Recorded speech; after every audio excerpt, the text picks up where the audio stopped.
Alright, how's everyone doing? I think we're good on both cameras here in both groups. Hope all of you are having an awesome Wednesday so far. Good morning. I'm just going to tag everybody. Britt's just going to tag everyone here. Awesome. Yeah, so today we're doing strength training 101. So just want to do a few points on like strength training specifically for women over 30, but obviously for everyone in general as well. That's right. So obviously just talking about the importance of strength training or just even just weight training in general today as well, and why it's so crucial, I think, for everyone to incorporate at least at the very least, 2 to 3 sessions a week of weights. Obviously, me and Brittany have worked with a lot of endurance athletes in the past as well. So people that didn't really have a strength training specific goal. So this could be like running marathons or, I mean, there is strength training obviously involved in like first responder things, but getting people ready, getting police officers ready for their physical exams, getting paramedics ready for their physical tests and things like that. And still understanding the importance of having strength training in those types of routines as well. And so, I think everyone should be strength training. Obviously, we're talking about women over 30 here. There is, somewhat of a difference between a woman over 30 or an aging woman doing strength training as there is like a woman who's younger or a man or something. But like the differences are very, very minimal. Like all of the benefits that you get from strength training are gonna apply to all ages and also gonna apply to both genders as well, which is good. So just wanted to start kind of talking about that in depth today. Mm-hmm. So this is something I'm very passionate about. When I started training when I was 14 years old, I was involved in strength training. It was the first thing that I fell in love with. I was going into high school for middle school, and there was a nice gym at the high school I went to. And there was a course you could take at the time called sports performance. So it was just understanding basic anatomy around training and nutrition and things like that. This was a class that you did? Yeah, I didn't know you did that. I told you that a while ago. Oh, I didn't know that you. I didn't know you did a class on it. Yeah, sports performance. Yeah, I did it all 3 years of high school. That was one of my option classes. We didn't have that at my high school. It was a new class. Like they had just introduced it. That's like honestly, it was like me and like there was like 10 people in the class. Like, no one really cared too much about it, but every time we would go into class, and I'm just kind of talking about the roots here so that it makes sense later on, but when I was 14, started doing sports performance, and at the same time fell in love with working out at the very same time. Like right when I started high school, me and my really good friend Mike, who's like one of my best friends and still is, when we were 14, we both fell in love with fitness together, and then it kind of went from there. But I started out with strength training. I started out only caring about getting as strong as possible. I didn't even care about my physique, how I looked, how I felt, or any of those things. All I cared about was I just want to be strong. That's it. And that's the beauty of strength training and just weight training in general is, the strength that you build over time. That's one of my favorite results for people to get. When people say in a check-in, like, I feel stronger this week, or my weights have gone up this week. I'd rather that than, like, obviously it's cool and most people have a weight loss goal. And so obviously to see the scale go down, sure, that's great. And, that can be a goal and whatever. But to hear somebody say like my weights have gone up, I feel stronger, I was able to hold my baby and it wasn't as hard, those are my favorite. Those are awesome results to get because they're like applicable to your everyday life. And I agree with Brittany. Like losing weight is great, building muscle is great, looking good is great, feeling good is obviously huge as well. But I don't know what it is. Since I was younger, like getting stronger, having other people around you get stronger, having clients get stronger, obviously since me and Brittany have been doing this for so long, like that is my favorite result for anybody to get. It is the best because it applies to everything in your life, like I said, but also as you age, right, there is degradation of muscle tissue and there is degradation of strength and overall just muscle mass in general, and things like bone, ligament, and joint health, those things start to kind of deteriorate as you get older, and it's just inevitable. It's going to happen to all of us. Like I'm going to be lifting weights until I die, but it doesn't matter if I'm 70, 75, 80, I'm getting to that point, like I will be brittle. Like everyone is brittle at that age. That's why, for example, my great grandma, she's been gone for a long time now, but I remember my dad's mom broke her hip when I was like a kid, and it was like a reoccurring problem, and I think that was like kind of what ended up spiraling into her Yeah. not being healthy and then ultimately passing away. Well, it And starts so with like the she gets hurt, then she can't move, and then yeah, she had that horrible affects mobility. that affects things with your health, and then you slowly go from there. Exactly. And I used to go to my great grandma's house when I was like a kid, like 5, 6, 7, 8 years old in Ontario. And every time I'd visit, she was just so immobile. And like that's a big issue for people as they get older. And you don't really think about it until it comes. And like I'll tell you, and I say this to Brittany and people all the time, is like time will just keep going. Like tomorrow we're gonna wake up, obviously, hopefully, of course, but days are gonna keep coming, and eventually you're just gonna get old. And when you're old, you want to put yourself in a position to be the healthiest, most mobile, honestly feel the best you can feel and be the strongest you can be at the oldest age possible. And I'm telling you from clients in our program, people we see at the gym, the one guy, he's 70. Oh, Brittany loves this. Yeah, this guy's 61, I think, or 62. Or I thought he was older, no? The tall guy, right? Oh, yeah. The tall guy with the gray hair. Yeah. Doesn't look a day over 40. Yeah, but it's not about the looks. It's because he's taken such good care of himself, and you can tell he comes up to you and he's like, hey, yeah, he always talks to me. He says I'm 60 and like he's proud of himself, which I love it. I love that. Yeah. Anyways, because he's so proud of it because he's worked so hard, but that didn't start, now it started, for him. I think like he's been lifting for 30 plus years, but yeah, he's been obviously it's like a lifelong thing for him. But that's the cool thing about strength training that I want to talk about today is like, if you started at it doesn't matter what age you started at. Obviously, it's kind of like investing, I guess. If you start investing from a younger age, you have a better chance of having a good retirement when you're older, right? But that doesn't mean you shouldn't start strength training in your 50s or 60s. We have so many clients that start in their 50s or 60s, either for the first time or they took like a 20-year break from doing it and like just life got in the way and then they start up again.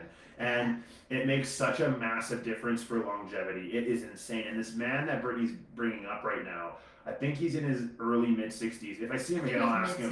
Something like that. Anyways, I thought he was maybe early 60s, but maybe he said 71 to you. I don't know. 61. He's between the ages of 60 and 70. Okay, he's in that 100% in that range, and like he's got a lot of muscle mass for his age. He's never taken anything. He's just been like 80% consistent his whole life. You ask him questions about. Me and him talk all the time, so he'll go back and forth with me, and I'll, ask him questions about like, so what have you been doing for the last 30, 40 years to keep this up? And he's just like, oh, just eating the way I always eat, and just staying active, and like. Well, the biggest thing was staying active. Things like that, right? But he strength trains 100% because he's got a ridiculous amount of muscle mass, and he's talked to me about this. By the way, good morning to all the ladies watching right now. Good morning. I believe Micheline, Renee, and there may be a third person right now. I'm not sure. But throughout the live, if you have any questions, just feel free. Yeah, exactly. Awesome. So just going back to that, like he's in a great mood all the time. He feels great. He looks awesome, right? And it's like that should be something everybody should strive for as they get older and older and older, right? And that's like ultimately why strength training is so important.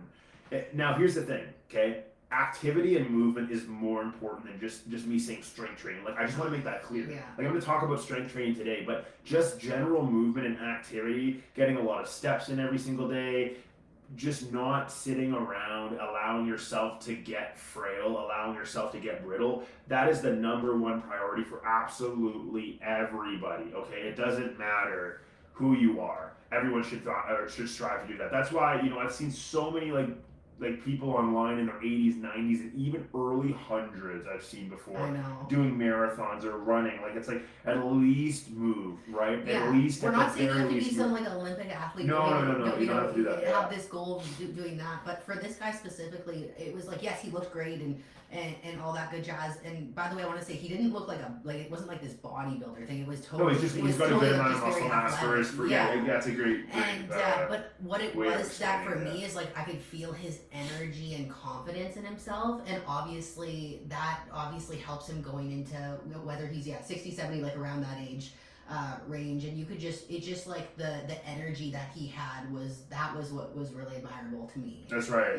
Yeah, and that's ultimately what everyone should strive for. Everyone should strive for, because the way I look at it, and especially with me and Brittany working with hundreds and hundreds and hundreds of people over the years, when people are in their 40s, okay, anytime we work with someone in their 40s, something has come up or there's some injury that's lingering, something they're starting to feel it in their knees, they're starting to feel it in their elbows, right? Like every time I work with someone in their 40s, something is tight. Hips are tight, they start to experience that initial stages of mobility kind of declining a little bit. In their 50s, when we work with people in their 50s, usually, with the exception of obviously a handful of people in their 40s and 50s here, but in their 50s is when like that's where I consider it like a fork in the road scenario, right? You can either keep doing what you're doing, and if it's not working out for you, chances are in your 60s you're not going to be very mobile, and you're going to start to suffer from some of those muscle, joint, and ligament related issues. Or you take the other path where it's like you start putting yourself first, you start strength training consistently at least 2 to 3 times per week on top of your normal routine, whatever that may be, and you've put yourself in a position to succeed long term so that you delay the inevitable, right? Delaying the inevitable is a great thing to do, right? If something bad is going to happen in your life and you know it's going to happen, it's inevitable. And for us, for every human on planet Earth, it's passing away, right? Assuming we're all, as we get to 70s, 80s, 90s, we start to get closer and closer to that point. You want to delay the inevitable. You want to live as long as you can, and you want to live as long as you can in a way where you feel the best, right? And that's where strength training comes in. So with strength training, like what do I even mean by that, right? What do I mean by strength training, right? Is going to an Orange Theory class strength training? No. Is going to an F45 class strength training? No. But we'll touch on that. But I'll touch on those types of training techniques as well today. So strength training is just building muscle, getting stronger, specifically on compound movements, which I'll explain in a sec here. Every single week, you're doing the same routine for a long period of time and getting stronger every single week. Like in basic, simple terms, that's what strength training is. Now, I don't want to confuse everybody. So compound movements. What do I mean by compound movements? A compound movement is just an exercise that requires more than one muscle group to do the exercise. Okay, so like a barbell row, your entire back is working and your biceps. So any row actually falls into that category. It's a compound movement. Okay, if I do a row, so if I bent over, I'm doing a row, right? Okay, I'm doing a row. My whole back is activated. My rear delts, the back of my shoulder, is activated, and my biceps pulling the weight, right? Secondary muscles. So that's a compound movement, right? Those are strength-based movements. Squats are another one. Deadlifts are another one, okay? Bench pressing or any chest pressing, shoulder pressing or any pressing overhead, okay? These are compound movements, all right? They require multiple muscles in the body to do the exercise, okay? These are the foundation of strength training. You must include these exercises in your plan, all right, or variations of them. Obviously, if I'm working with someone who has injuries or can't do certain movements, I'll create alternatives to those movements. But those are your bread and butter movements. You should be including a handful of them, or even all of them if you can, in your routine, all right? And if you're in our program, I guarantee if you're in our program, you have some of those movements in your plan. 100%. I would be shocked if you didn't, okay? Whether it's your main movement or not doesn't matter. It's just you definitely have at least one of those exercises in your plan. And there's a reason for that.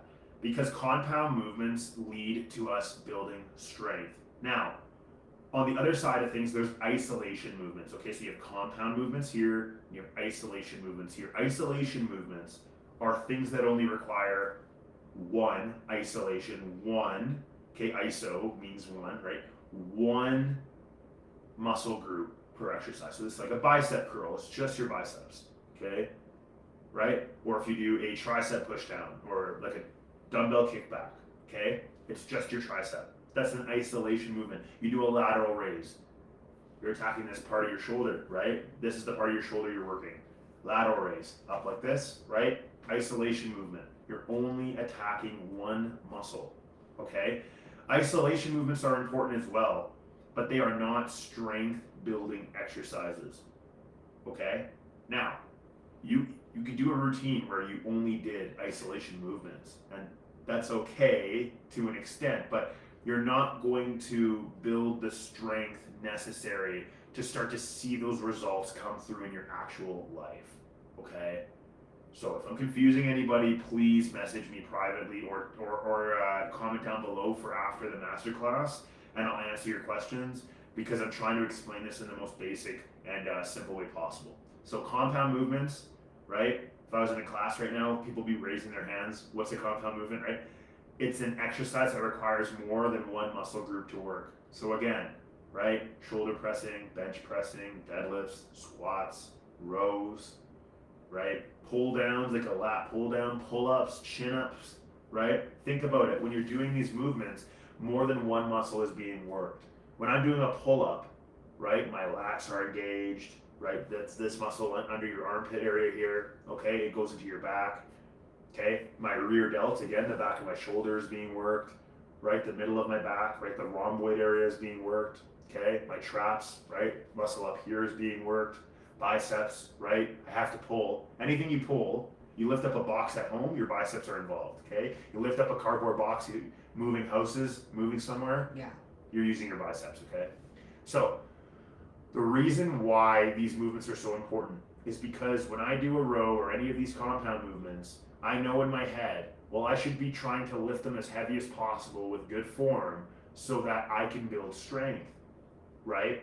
Because if I'm just doing bicep curls, or I'm just doing lateral raises, right? I'm just doing isolation movements and I'm not doing compound movements, right? Like, yes, I'll get stronger on those exercises, right? Every week, you know, I can add weight to my bicep curl, right? Every week I can add weight to my lateral raise, right? But these movements are just meant to be accessory movements, secondary movements, right? Now, if you're in my program, if you're in our program, you've probably seen the way I do training plans. I start with the heaviest compound movements first, always. And then by the end of your workout, right, it's either just like core or isolation movements, like I said, like bicep curls or tricep pushdowns. There's a reason for that. Because I want all of your energy to go towards compound movements. Because I want you to build strength. I want you to get stronger, right? It wouldn't make sense if I had you start with isolation movements like a lateral raise, and then your shoulders are all burnt out, and then you go to do something to build strength like a shoulder press, but you're already burnt out, right? You're not going to be able to build strength. So let me know if that all makes sense. I wanted to explain the difference between the compound movements and isolation movements. So you need to focus on compound movements as your like primary exercise when you're doing a training plan, okay? If you want to build strength, which everyone should want to build strength. And then for rep ranges, like, let's talk about rep ranges. Yeah, for Before you do that, though, I wanted to say, Lily Nicole said good morning. Hey, good morning. Lily said, I love this topic. My dad is 70 and has lifted practically his whole life. He's in such fantastic shape at his age, fully functioning and so active. That's amazing. 70 years old. That's wow. awesome. That's amazing. I love that. And Nicole said, love this topic. My 75-year-old mother-in-law lives in Germany. She goes for weekly minimum 5-kilometer hikes with a group of ladies. One lady is 90 years old. That's wow. insane. I always think it's cool too. My That's mom's in awesome. Saskatoon, the mall next to their house. Lots of senior people go for like mall walks and stuff, and it's cool to see that too. Yeah, that's amazing. That's a big one, yeah, thank you, Lily and Nicole, for sharing that. Both of you. That's amazing. See, that's you, awesome. you both know. You have people in your lives. Yeah, I think oftentimes too we often know an elderly person who is very active and is like shockingly in great shape, and like, isn't that what we all strive for, right? You could see me light up like a Christmas tree, and same with Brittany, reading those comments, because it's true. Like, that is 100% what all of us should strive for. We should all strive to be 70, 80, 90 years old, and not only live a life of longevity, but live a life where we can go on 5-kilometer hikes with our friends at that age. I mean, instead of sitting at home and not doing anything. And like, I actually want to share something right now as well. So 2 years ago, my grandfather, he passed away, and he had Parkinson's, okay? And so the Parkinson's got really bad. Like, it was like, you know, he couldn't even cut his own food. You know, my mom and my grandma had to feed him. Like, it was very bad. And then ultimately he passed away. But that's not why I'm saying that. The reason I'm bringing it up is because after he retired, right, he loves sports, right, loves baseball, okay? And what I noticed is he used to walk to the bus, then he'd take the bus to the train station, then he would take the train all the way to the last station in Edmonton, Century Park, and then he would walk to his office, because that's where his office was. And he was a computer technician. So he was sitting most of the day, but when he was working, he was always moving, always walking. He went for walks. He was always commuting to and from work. He never drove. He had a car. He just never drove. He would always prefer to walk to the train station than walk from the train Yeah, like station to work. he could have drove to work. He never did. He Yeah. never did, which is Yeah. crazy because like he I just know. hated traffic. He hated traffic so much. So it's so funny. He barely drove his car. But the reason I'm bringing this up is because he got a lot of steps while he was working, right? And this is something he didn't really like. He didn't really think too much about. And I would tell him, like when I was younger, like I would tell him, hey, it's good to be active and stuff. And I explained this to him when I was first getting into the gym. He had a treadmill in his office at home that he was using. But what happened, and this is very important, okay, this is what I'm getting at, is after he retired, okay, he was in his mid 60s. And after he retired, he just kind of slowly stopped doing these things, okay? He stopped going on the treadmill. He stopped walking to and from work because he wasn't working. He was retired. And he started kind of laying on the couch for most of the day. He didn't have Parkinson's at that time. No, he didn't have Parkinson's at the time. Like it took obviously a while to sink in. It sinked in his like mid 70s, and then it took a few years, and then it got like very bad. But the point I'm trying to make is like it started there, right? I don't know where the Parkinson's came from or where it would have manifested had he been moving or not. I can't predict the future, but I would take a wicked guess and assume that he'd still be here today. And I'm not saying that's the reason he's gone either. I'm just bringing this up, and I know it sounds morbid, but the reason I'm bringing this up is because we should all strive to continuously be moving and putting ourselves first and our health and fitness first and our strength first. Because what happens, and I watched it happen every day, he would lay there and watch sports, and that's okay. That's great. I mean, you're retired, right? He didn't want to do much. I get it. But he would really be moving. He'd be going from the couch to the dining room table behind the couch, go even play solitaire, play like word games. I think you saw it affect his mental health too. Yeah, and so he kind of just got in this zone Yeah. of just relaxing every day, and slowly but surely his mobility started to decline. And then there was a day that came, and I'll never forget this day, where he was in his early 70s, and he came home early he used to golf every summer. He'd golf all the time with his friend Arnold, and his friend Arnold was like 10 years older than him. He was like in his early 80s. He came home from golf one day, and he was so upset. And all of us were like, what's wrong, right? And he was like, I can't do it anymore. I can't do it. I can't golf. I can't do it. And he kept repeating that, I can't do it anymore. He was so upset. It was actually really sad. Like, he couldn't play golf anymore, the sport he loved the most. Like, he loved watching baseball, but he loved playing golf. And he couldn't play golf anymore. He couldn't even swing the freaking club anymore. And he was in his early 70s. That was the start of the decline.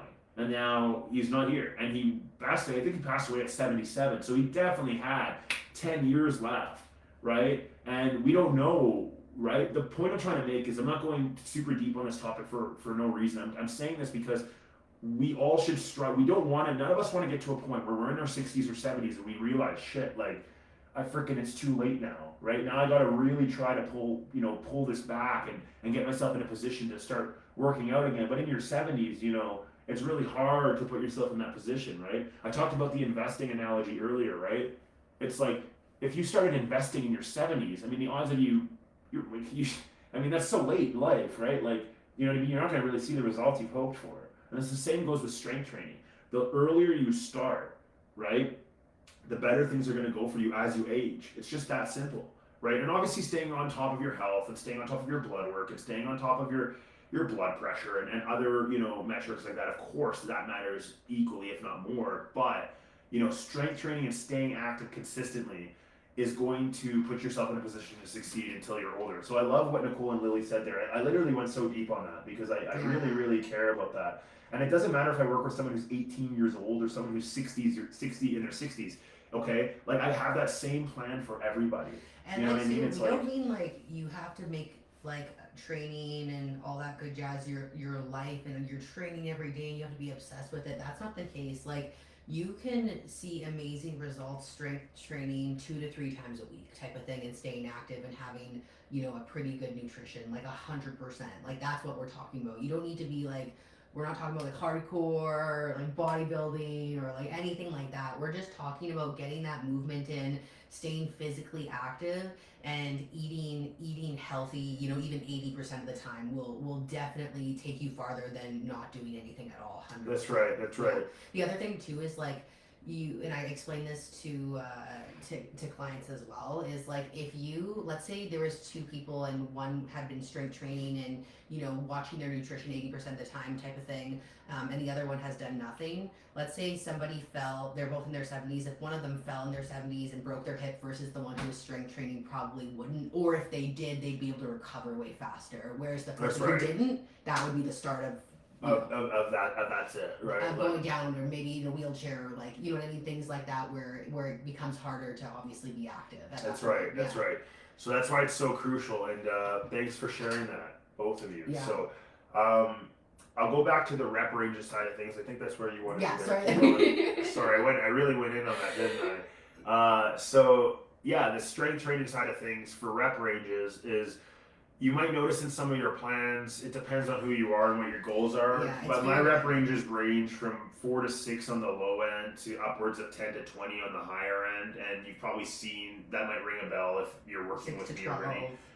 6 to 12 is another big one that I use. And so I want to explain the rep ranges and why I have them like that. So the lower the rep range is, right? So you know, 4 to 6 reps, for example. If you have 4 to 6 reps in your program, that movement and that rep range, it is all that matters with that is building strength, okay?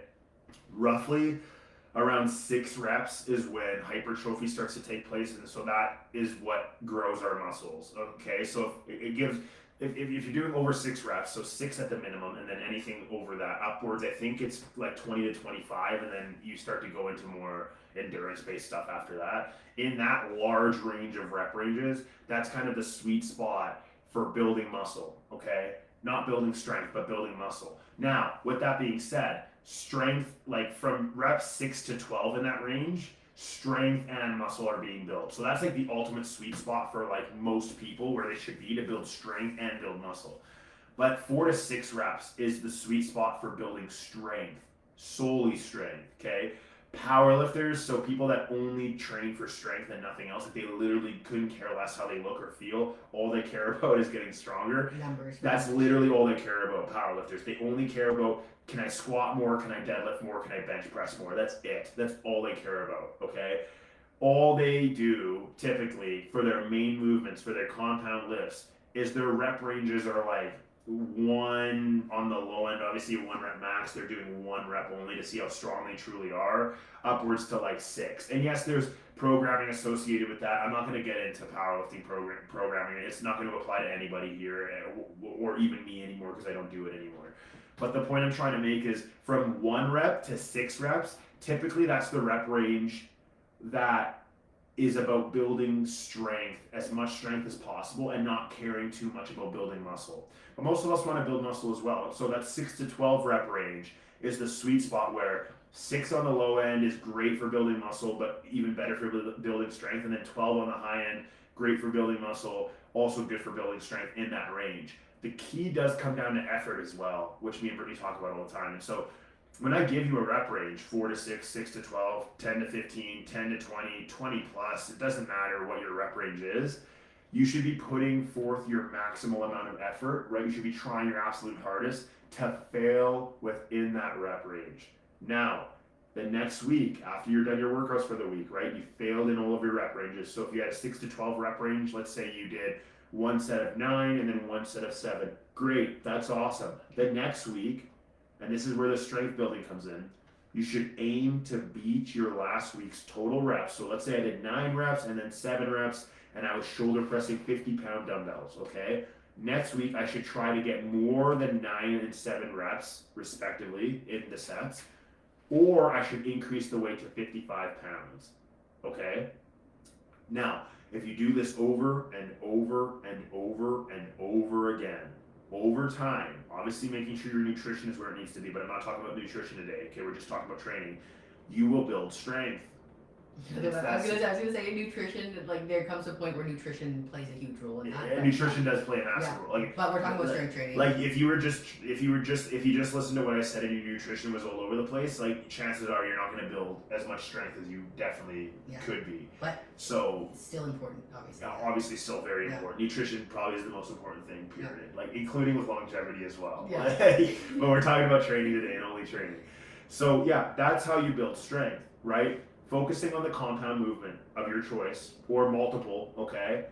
Focusing on failing within a rep range that's suitable for building strength but also suitable for building muscle, unless you're a powerlifter or someone who has very big, like there's some people on my team that have specific strength goals. So then I'll focus on that because that's what they want to achieve. They want to get stronger, then let's focus on getting stronger, okay? But with that being said, pick the compound movement of your choice for the workout you're doing. Lower body, legs, upper, push, pull, so many different ways to describe upper and lower body workouts, things like that. And then from there, when you have your compound movement selected, or if you're in our program, I've done it for you, then every single week, focus on either beating your last week's total reps with the same weight or increasing the weight every single week.